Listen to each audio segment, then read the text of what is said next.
वाघाच्या हल्ल्यात शेतमजुराचा मृत्यू झाल्याची घटना चिमूर तालुक्यातील बरडघाट परिसरात सोमवारी घडली. राजेंद्र भोयर असं मृत व्यक्तीचं नाव आहे. प्राप्त माहितीनुसार राजेंद्र भोयर हे नेहमीप्रमाणे कामासाठी बरडघाट परिसरात गेले होते. यावेळी दबा धरून बसलेल्या वाघाने त्यांच्यावर अचानक झडप घालत हल्ला केला. हल्ला अत्यंत भीषण असल्याने त्यांचा घटनास्थळीच मृत्यू झाला.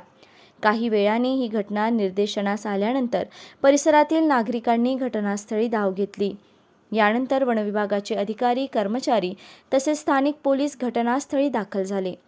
वाघाच्या हालचालीचा मागोवा घेण्यासाठी वनविभागाच्या पथकाकडून परिसरात शोधमोहीम सुरू करण्यात आली आहे. या घटनेमुळे बरडघाटसह परिसरातील गावांमध्ये दहशतीचं वातावरण पसरलं आहे.